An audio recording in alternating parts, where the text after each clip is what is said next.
Hello everyone, welcome to Okul, India के सबसे affordable learning platform में आप सभी लोगों का एक बार फिर से बहुत बहुत स्वागत है। आइए अपने certificate physical and human geography GC Leong के कोर्स को हम लोग आगे बढ़ाते हैं। आज हम लोग एक नया चैप्टर स्टार्ट करने जा रहे हैं, दैट इज चैप्टर नंबर 6 जो है लैंडफॉर्म्स ऑफ ग्लेशिएशन। ठीक है, यानी कि नाम से ही आप लोगों को ये क्लियर हो रहा है कि ग्लेशिएशन मतलब ग्लेशियर से रिलेटेड है, यानी कि ice forms related to ice. ठीक है, लैंडफॉर्म्स रिलेटेड टू आइस की हम लोग यहाँ पर बात करने वाले हैं। ठीक है, पिछले लेक्चर में यानी कि जब तक चैप्टर 5 की हम लोग बात कर रहे थे वहां पर हम लोगों ने रनिंग वाटर से संबंधित जो लैंडफॉर्म्स बने हैं, रिवर से संबंधित, उसकी बात करी। आज से हम लोग ग्लेशियर्स के लैंडफॉर्म्स जो है उससे रिलेटेड बातें को देखेंगे, डिस्कस करेंगे। तो चैप्टर थोड़ा सा मैं कहूँगा लंबा तो ऐसा बहुत ज़्यादा नहीं है, लेकिन थोड़ा सा इसमें फिगर्स वगैरह आप लोगों को ज़्यादा दिखाने की ज़रूरत है, तो इसलिए थोड़ा सा हल्के हल्के हम लोग चलेंगे और मोस्ट प्रोबेबली 3 से 4 पार्ट में इस चैप्टर को भी हम लोग कंप्लीट कर लेंगे। ठीक है, तो टाइमिंग वगैरह का तो आई थिंक अब आप लोगों के पास इशू नहीं है, क्योंकि ये लेक्चर्स आप लोगों को रोज मिल रहे हैं, हफ्ते में 6 दिन, और ऑलमोस्ट हम कह सकते हैं कि 12 चैप्टर की जो ये बुक है, जो पहला पार्ट इसका 12 चैप्टर्स का है, उसमें से हम लोग 50% के आसपास आ चुके हैं। और इस हफ्ते आप कह सकते हैं कि 50% के आसपास ऑलमोस्ट ये बुक कंप्लीट हो जाएगी, और बाकी बचे जो 6 चैप्टर हैं वो भी हम लोग जल्द से जल्द कंप्लीट कर लेंगे।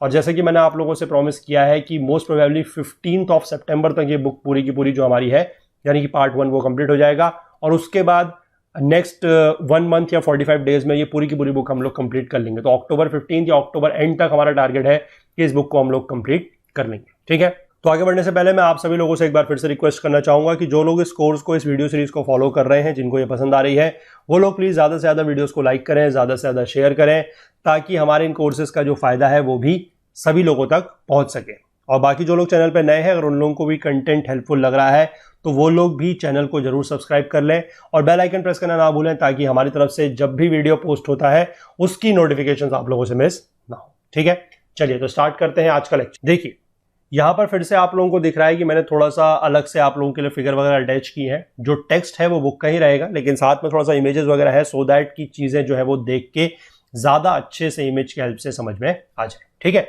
चलिए तो स्टार्ट करेंगे इसको। यहां से क्या लिखा हुआ है, the ice age and the types of ice masses. ठीक है, सबसे पहले बात की जा रही है प्लिस्टोसीन पीरियड की। प्लिस्टोसीन पीरियड यानी कि जो ice age about 30,000 years ago क्या होता था, great continental ice sheets covered much of the temperate latitudes. ठीक है, टेम्परेट लैटिट्यूड्स आप लोगों को यहां पर नीचे दिख रहा है, ये देख सकते हैं कि जो टेम्परेट लैटिट्यूड का रीजन है, यहां पर सभी जगह क्या दिख रहा है आपको, आइस मास। ठीक है, यहां पर भी आप देख सकते हैं पूरा का पूरा ये जो यहां पर भी ये जो शेडेड पोर्शन है वो वाला। ठीक है, it is estimated that more than 12 million square miles of the northern hemisphere were buried by ice, half of which is in North America and the rest is in Europe, Greenland and the high mountains of Eurasia. ठीक है, यही चीज यहां पर आपको figure में साफ साफ दिख रही है। The warmer climate that followed caused the ice sheets to retreat. ठीक है, अब जब टेम्परेचर बढ़ा, क्योंकि आइस एज के बाद जब हम आगे बढ़े तो टेम्परेचर बढ़ा, और जैसे जैसे टेम्परेचर बढ़ा, जब गर्मी आई मतलब वार्मर क्लाइमेट हुआ, तो उससे क्या है कि आइस शीट्स जो है वो रिट्रीट होने शुरू हो गए। रिट्रीट मतलब वो जहां पर आप कह सकते हैं जमे हुए थे वो एक तरीके से मूव करने शुरू हो गए। ठीक है, और आज की डेट में अगर हम लोग बात करें तो सिर्फ और सिर्फ 2 मेजर आइस कैप्स जो है जो स्टिल प्रेजेंट है। एक है ग्रीनलैंड में, यानी कि जो हमारा आर्कटिक का पोर्शन है ऊपर इन द नॉर्दर्न हेमिस्फीयर, और दूसरा है सदर्न हेमिस्फीयर में, that is Antarctica. The former covers N area of 7,20,000 square miles while the later is more than 5 million square miles, यानी कि 50 लाख। ठीक है, 50 लाख स्क्वायर माइल से बड़ा है। They are made up of compact sheets of ice hardened and crystallised to a depth of over a mile, यानी कि ये काफी ज्यादा हार्ड है इनकी जो आइस वगैरह है। ठीक है, और डेप्थ यानी कि जो गहराई है वो 1 मील से भी ज्यादा है। In Marie Byrd land in Antarctica the ice cap was measured and found to be more than 14,000 feet thick. ठीक है, under such a colossal weight the land sinks gradually. अब इतना ज्यादा अगर लैंड के ऊपर आइस का मास होगा तो उसके ऊपर प्रेशर तो पड़ेगा, और धीमे धीमे क्या है कि लैंड जो है वो सिंक करेगी। ठीक है, यहां पर ऊपर जो आपको फिगर दिख रही है, ये मैंने आपको पूरी की पूरी जो आइस शीट होती है इसकी एक फिगर दिखाने की कोशिश की है। ठीक है, ये फिगर एंटार्क्टिका के ही रीजन की है। ठीक है, ये आप यहां पर से देख सकते हैं। चलिए इसके बाद आगे देखते हैं क्या लिखा गया है। यहां पर आप ये समझ गए कि जो मैंने आपको पूरा का पूरा रीजन भी समझाया कि जो नॉर्दर्न कॉन्टिनेंट है, पूरा का मतलब जो नॉर्दर्न पार्ट है, उसमें पूरा का पूरा जो टेम्परेट लैटिट्यूड है वहां पर इस तरीके से ग्लेशिएशन पहले से था, यानी कि पूरा का पूरा जो है वो आइस शीट्स बनी हुई थी। ठीक है, चलिए आगे देखते हैं। From the central dome of the ice cap the ice creeps out in all directions to escape as glaciers. ठीक है, अब ग्लेशियर्स बेसिकली क्या है कि इस तरीके से आप देख सकते हैं, यहां पर मैंने आपको ग्लेशियर दिखाने की कोशिश की है, काफी बड़े ये होते हैं। ठीक है, और ये बेसिकली क्या है कि जो आइस कैप है, पूरी की पूरी जो आइस कैप है या जो आइस शीट है, वहां से आइस जो है वो क्रीप करती है, क्रीप आउट मतलब एक तरीके से आप कह सकते हैं कि रेंग रही है बाहर की तरफ को, बहुत ज्यादा तेजी से मूव नहीं कर रही है, depending upon the many other factors की स्लोप वगैरह पर डिपेंड करता है कि उसकी स्पीड कितनी होगी, लेकिन वो हर डायरेक्शन में बाहर की तरफ को मूव करती है एज ग्लेशियर्स। ग्लेशियर्स आप समझ सकते हैं कि compared to your size of the ice sheet और द आइस कैप थोड़ा सा छोटे होते हैं। ठीक है, मतलब अपने आप में देखा जाए तो बहुत बड़े हैं, पर कंपेयर्ड टू जैसे हमने ऊपर देखा कि आइस कैप कितना है, 7,20,000 स्क्वायर माइल्स का है, या फिर हमने बात करी 5 मिलियन स्क्वायर माइल्स का है, तो उतना बड़ा नहीं है, उससे थोड़ा छोटा होगा, लेकिन कंपैरेटिवली अगर हम वैसे देखें इंडिविजुअल तौर पर तो ये भी बहुत बड़े होते हैं। ठीक है, they are just the pieces of ice. ठीक, the peaks of the loftier mountains project above the surface as nunataks. ठीक है, इसको बोला जाता है ननाटक्स। ठीक, यहां पर क्या लिखा गया कि जो लॉफ्टियर माउंटेन्स है, इनके जो पीक्स हैं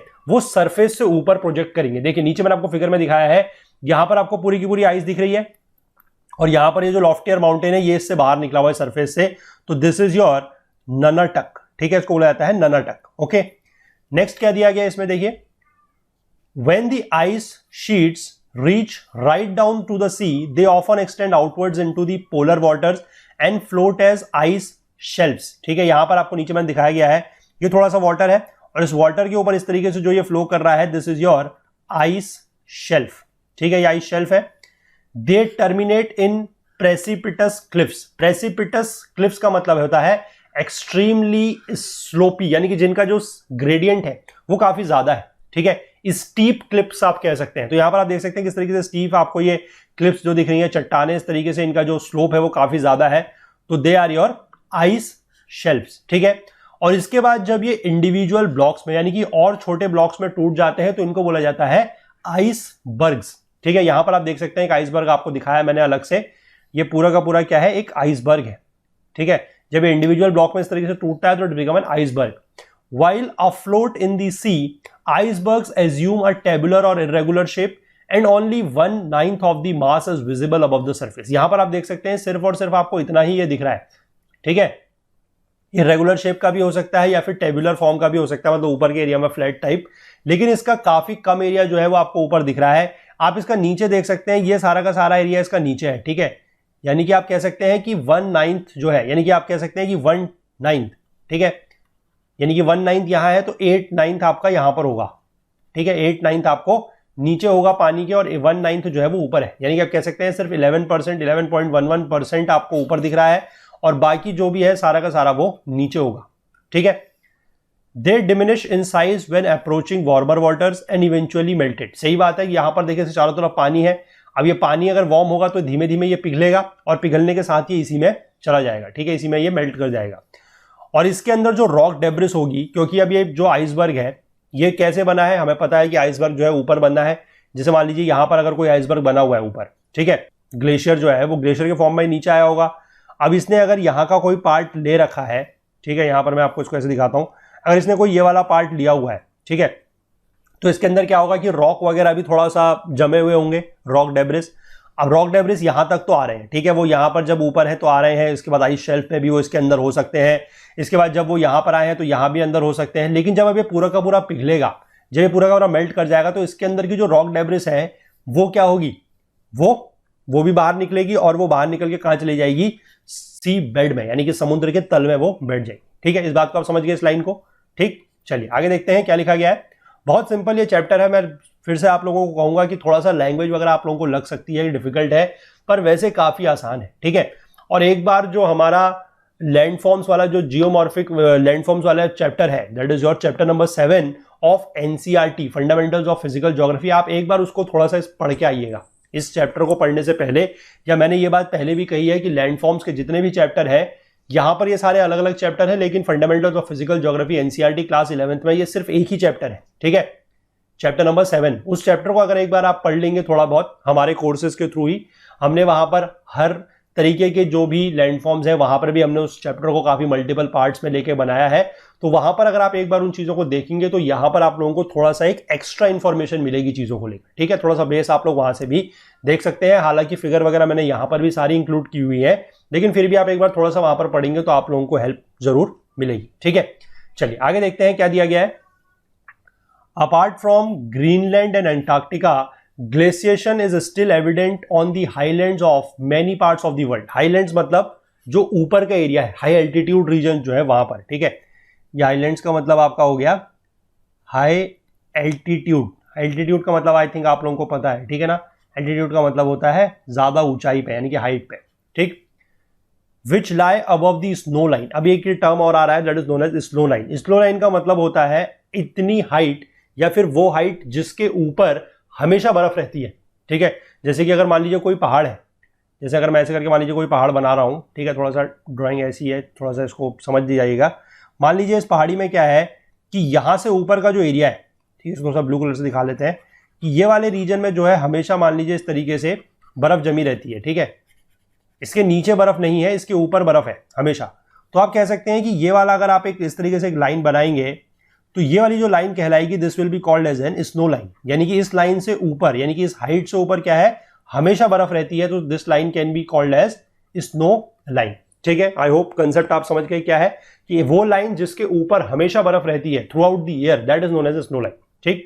अब ये स्नो लाइन जो है ये डिपेंड करती है, it varies from sea level in the polar regions. अब देखिए पोलर रीजन्स में तो आपको पता है कि बहुत ज्यादा ठंड रहती है, वहां पर काफी ज्यादा बर्फ रहती है, तो वहां पर ये सी लाइन जो है वो समुद्र लेवल तक ही है, ठीक। और अगर हम बात करेंगे Alps and in the equator पे अगर हम बात करें माउंट किलिमंजारो में, तो इसकी हाइट जो है वो चेंज करती है। यानी कि एल्प्स में 9000 फीट के आसपास है और इक्वेटर पे यानी कि माउंट किलिमंजारो हमने अपनी बात करी है पहले भी वोल्केनो के चैप्टर में जब हम लोग पढ़ रहे थे, वहां पर भी हमने बात की है।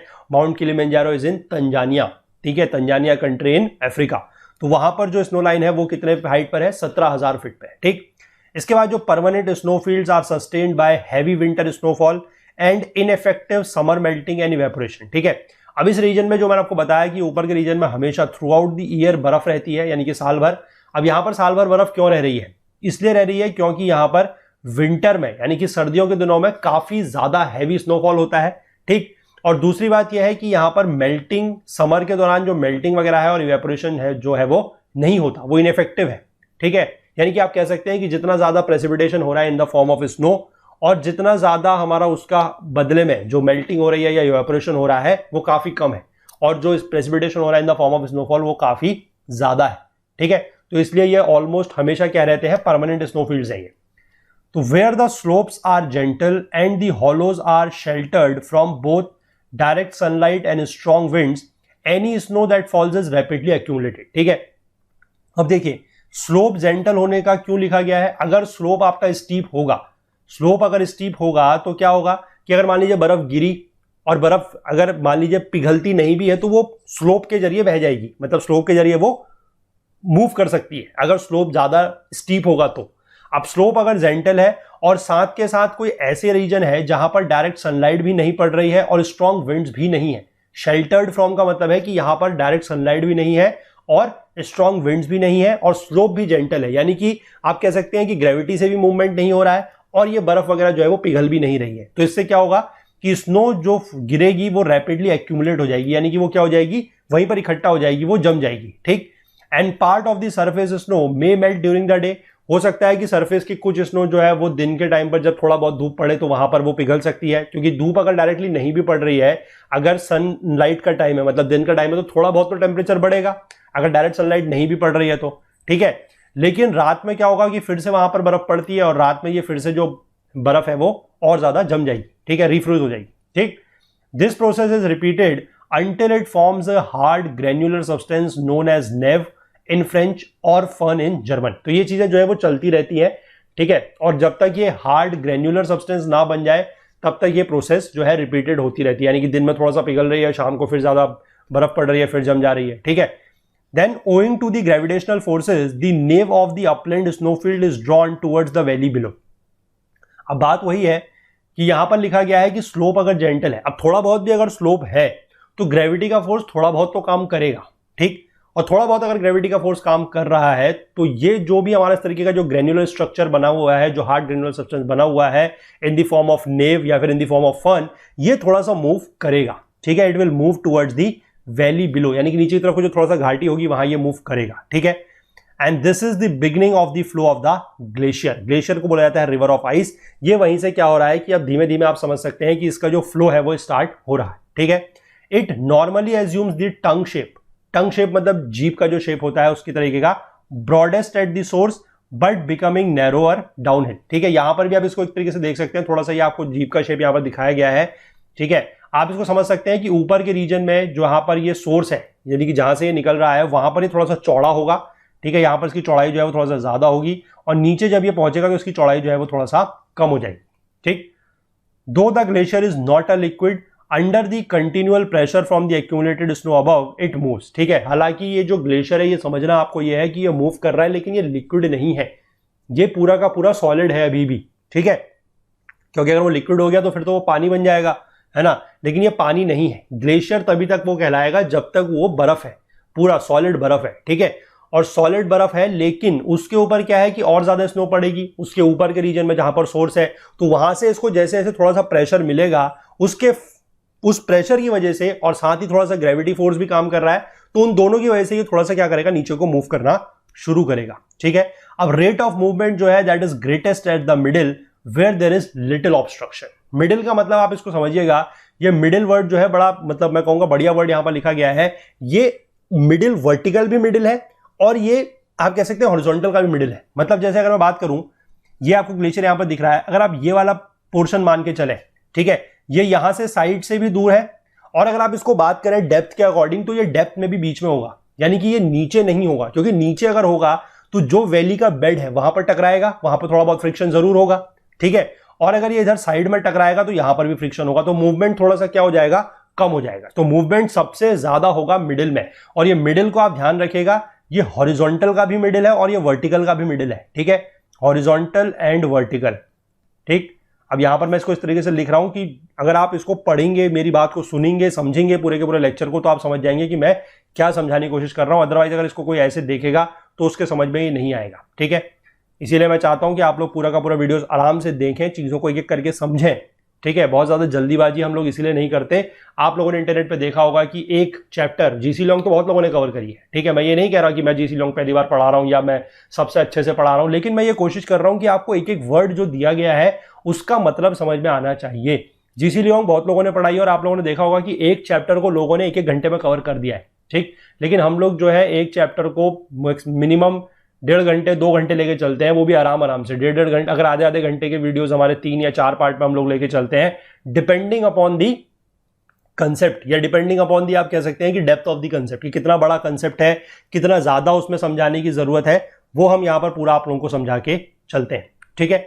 तो एक एक वर्ड को समझाना हमारा मकसद है, अदरवाइज बुक से पढ़ाने का फिर कोई मतलब नहीं है। अदरवाइज हम इस चैप्टर के कुछ नोट्स टाइप बना लेते हैं, फिर उसके अकॉर्डिंग इसको पढ़ाते हैं, ठीक है। लेकिन अगर हम बुक का सोर्स कवर कर रहे हैं तो आपको एक एक वर्ड जो है वो बिल्कुल क्लियर होना चाहिए, ठीक है।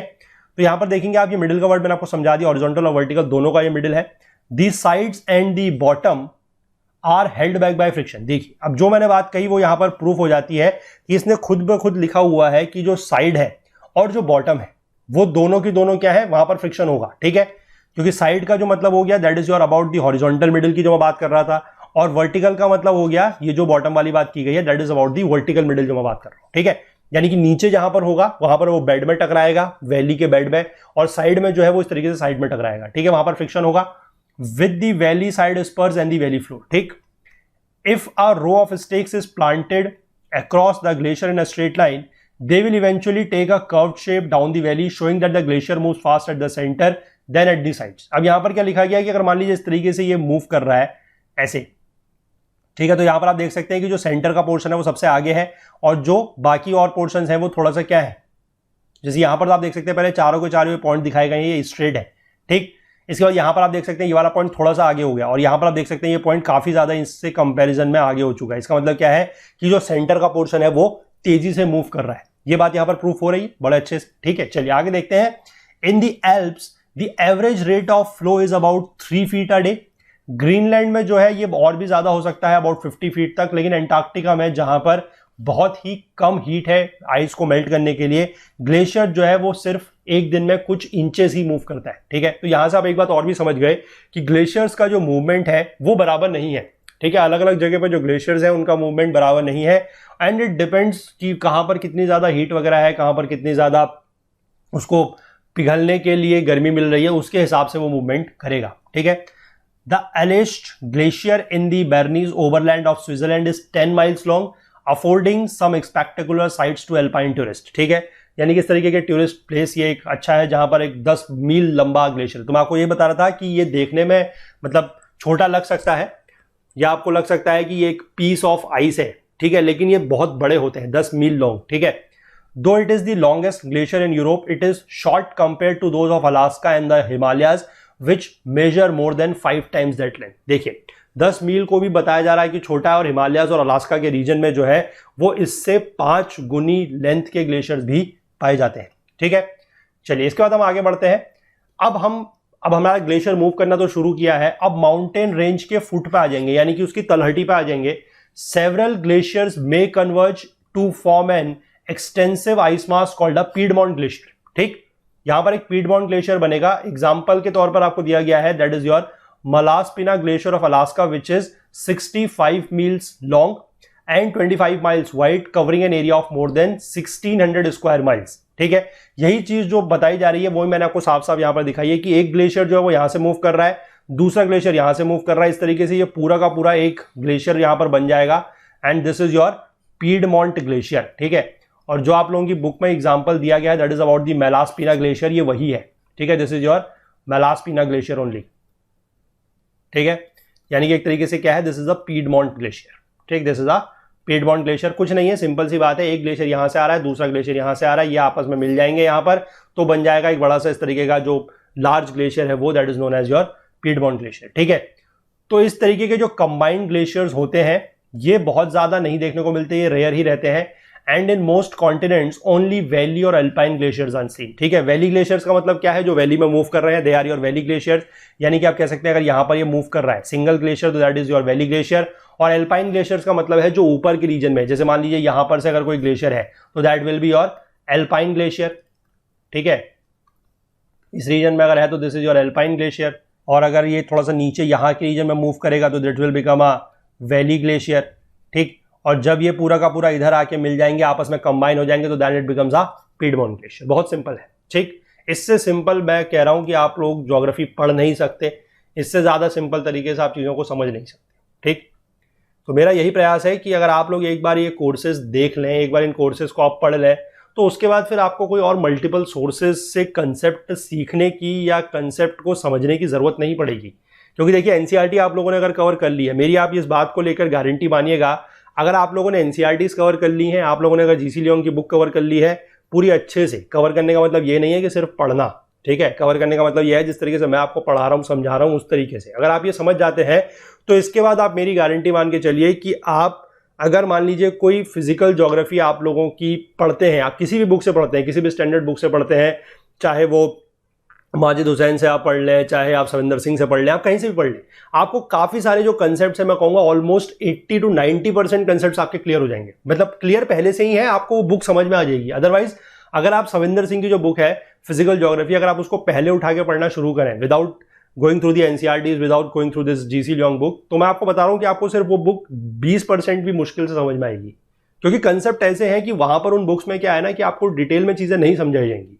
जीसी लियोंग भी अपने आप में एक काफी टफ बुक मानी जाती है, क्योंकि इसमें भी कंसेप्ट्स आप देख रहे हैं, जब तक आपको कोई समझाएगा नहीं you won't be able to understand that, ठीक है ना। तो इस कोर्स का यही फायदा है जो हम लोगों ने एक इनिशिएटिव लिया है आप लोगों के लिए, कि एक ऐसा कोर्स आप लोगों को दे दिया जाए ताकि आप लोग ज्योग्राफी में स्पेसिफिकली जो आजकल की डेट में एक ट्रेंड चल रहा है, या जो नया मैं कहूंगा कि परंपरा चालू की गई है आत्मनिर्भर बनने वाली, तो हम आपको आत्मनिर्भर बना रहे हैं कि आप थोड़ा सा इस चीज को कर लीजिए, ठीक है। हमारे 1-2 कोर्सेज आप लोग देख लीजिए, इनसे पढ़ लीजिए, उसके बाद आप फिर चाहे जो भी करना है खुद कर सकते हैं, ये मेरी गारंटी है, ठीक है। हालांकि उसके बाद भी हम लोग आप लोगों के लिए हमेशा अवेलेबल है अगर आपको कहीं पर भी कोई तकलीफ होती है, लेकिन मैं फिर भी कहूंगा कि आप आत्मनिर्भर जरूर इन कोर्सेज के बाद बन सकते हैं, ठीक है। तो थोड़ा सा इसको समझिए, कोर्स की महत्व को समझिए। आई होप कि आप लोग, वैसे काफी सारे जो लोग हैं उन्होंने समझा है चीजों को, लेकिन मैं औरों से भी कहूंगा कि जो लोग अभी तक थोड़ा सा सीरियस नहीं है, चीज़ों को लेकर सिंसियर नहीं है, तो प्लीज़ थोड़ा सा हो जाइए, ठीक है। चलिए आगे देखते हैं हम लोग landforms of highland glaciation. Highland मतलब जो अपर रीजन है वहां का, ठीक। Glaciation generally gives rise to erosional features in the highlands and depositional features on the lowlands, though these processes are not mutually exclusive because a glacier plays a combined role of erosion, transportation and deposition throughout its course, ठीक है।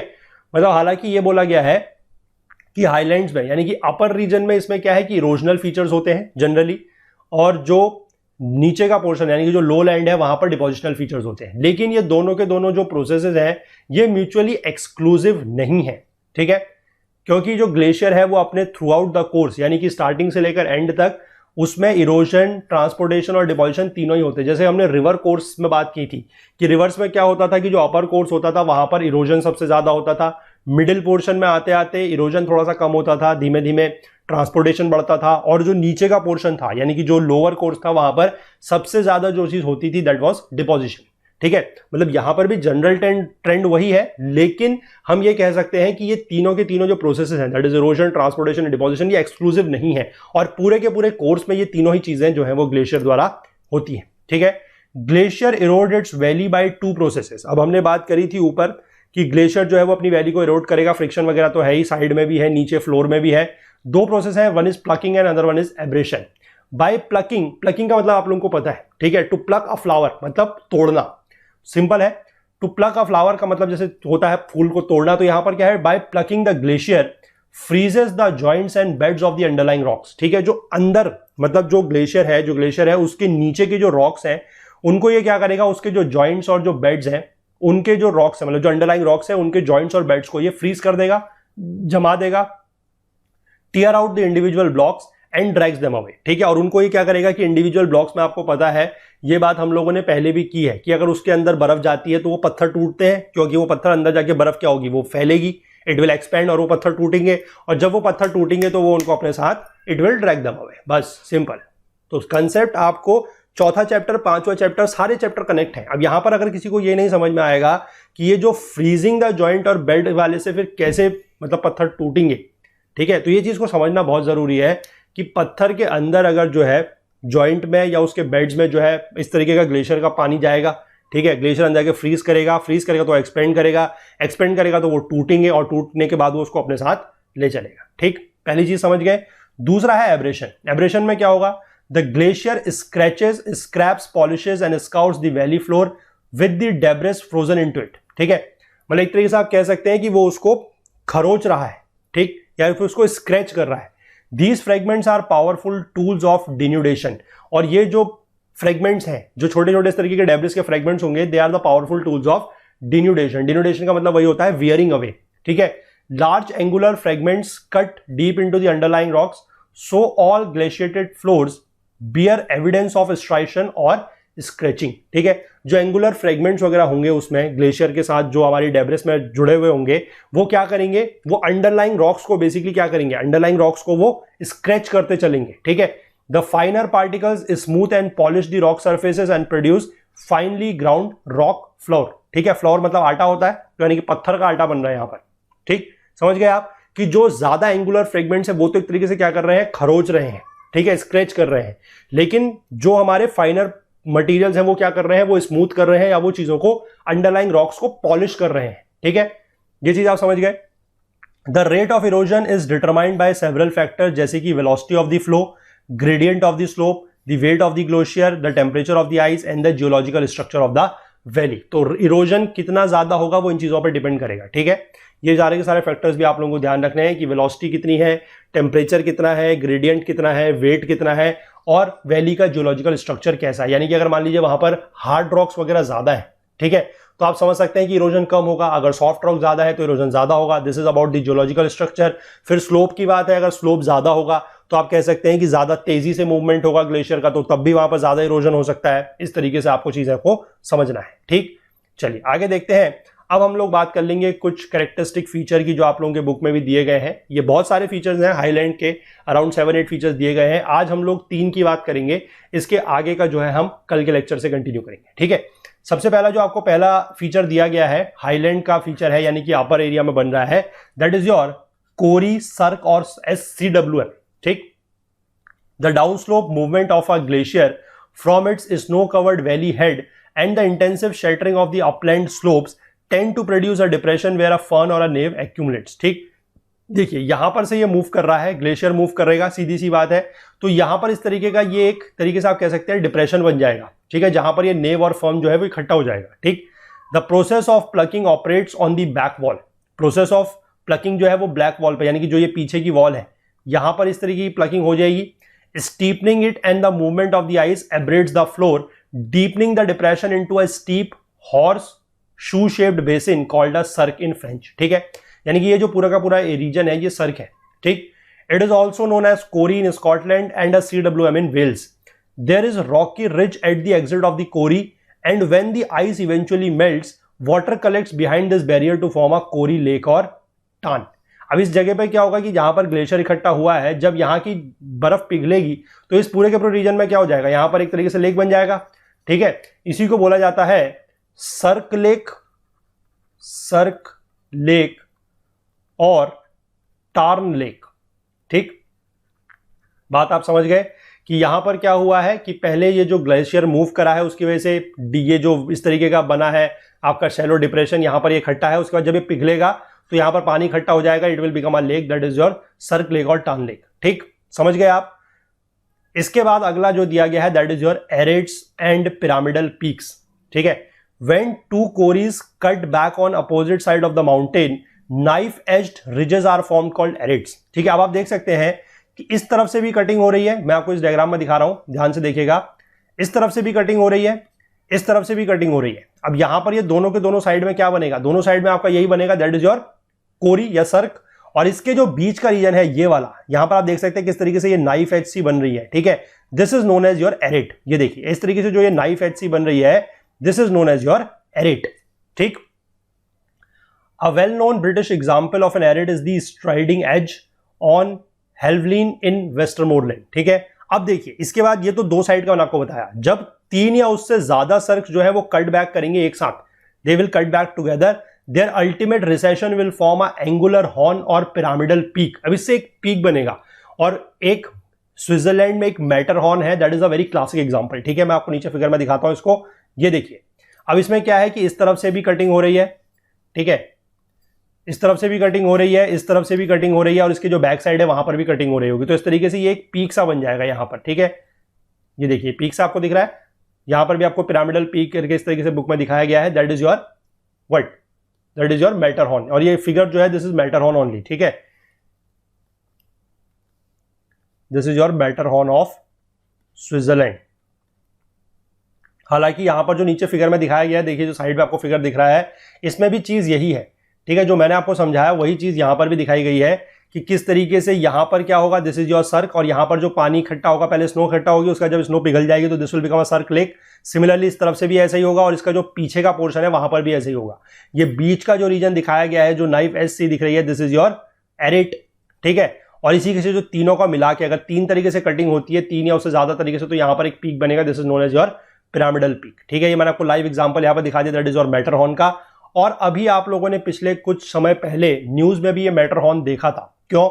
क्योंकि India का जो flag है वो यहां पर इस तरीके से दिखाया गया था, ठीक है। This was just to show a solidarity of the Switzerland with India in the fight of the corona virus, ठीक है। तो कोविड-19 के साथ एक सॉलिडेरिटी की एक भावना को दिखाने के लिए इस तरीके का यहां पर जो है वो फ्लैग कुछ दिनों पहले ही इस तरीके की चीज जो थी वो दिखाई गई थी, ठीक है।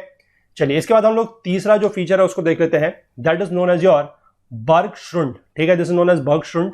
इसमें क्या होता है कि at the head of the glacier where it begins to leave the snowfield, ठीक है। अब जब भी अपने स्नोफील्ड को छोड़ रहा है of a corrie, a deep vertical cracks open up called the bergschrund in German और रिमाई इन फ्रेंच, ठीक है। अब देखिए यहां पर क्या है, यहां पर आपको दिख रहा है कि पूरा का पूरा लेक बना हुआ है। अब जब ये यहां से आगे की तरफ को मूव करेगा तो यहां पर बीच में किस तरीके का गैप बन रहा है, this gap is only known as your bergschrund. और ये जो रेंटक्लुफ्ट लिखा हुआ है, this randkluft is nothing but rimaye, ठीक है। ये एक ही चीज है, दिस इज रिमाई, ठीक। This happens in summer. अब ये होता कब है? गर्मियों के दिनों में होता है। क्यों? जब आइस कंटिन्यू करती है मूव करना out of the corrie, there is no new ice to replace it. अब अगर मान लीजिए सर्दियों के दिनों में ये मूव कर भी रहा है तो एकदम से बर्फ पड़ेगी और ये जो गैप है वो भर जाएगा। लेकिन गर्मियों के दिनों में क्या है कि ये मूवमेंट कर रहा है, और यहां पर बर्फ है नहीं, तो यहां पर पूरा का पूरा गैप इस तरीके से खाली हो जाएगा। ठीक, in some cases not one but several such cracks occur. ठीक है, कभी कभी ऐसा भी होता है कि एक से ज्यादा भी क्रैक बन जाते हैं। The bergschrund presents a major obstacle to climbers. यहां पर आप देख सकते हैं, ये फिगर मैंने आपको दिखाई है किस तरीके से यहां पर बीच में आपको इस तरीके का पूरा गैप दिख रहा है। ठीक है, दिस इज योर बर्गस्ट्रुंड ओनली। और यहां पर आप देख सकते हैं ये क्लाइंबर्स किस तरीके से ऐसे ये बीच में कुछ लगा के ट्रेवल करने की कोशिश कर रहे हैं, इसको पार करने की कोशिश कर रहे हैं, तो इनके लिए ये एक ऑब्स्टिकल्स बन जाता है। ठीक है, further down where the glacier negotiates a bend और अ प्रेसिपिटस स्लोप मोर क्रेवैसेस और क्रैक्स आर फॉर्म। ठीक है, ये क्रेवैसेस जो है और ये क्रैक्स जो है ये भी कुछ इसी तरीके के होते हैं जहां पर आपको कुछ और ज्यादा स्टीप बेंड या फिर प्रेसिपिटस स्लोप मिलता है। प्रेसिपिटस स्लोप का मतलब मैंने आपको बता दिया, हाई ग्रेडियंट का जो स्लोप है वहां पर भी कुछ इस तरीके के क्रेवैसेस और क्रैक्स जो है वो फॉर्म होते हैं। They are very much similar to your bergschrund और रिमाई ओनली। ठीक है, तो आई होप कि ये डायग्राम्स वगैरह देख के आप लोगों को चीजें जो है वो बिल्कुल अपने माइंड में क्लियर हो रही होंगी और इसके बाद फिर आप लोगों को कहीं पर भी और कुछ चीजें सर्च करने की ऐसा जरूरत नहीं पड़ेगी।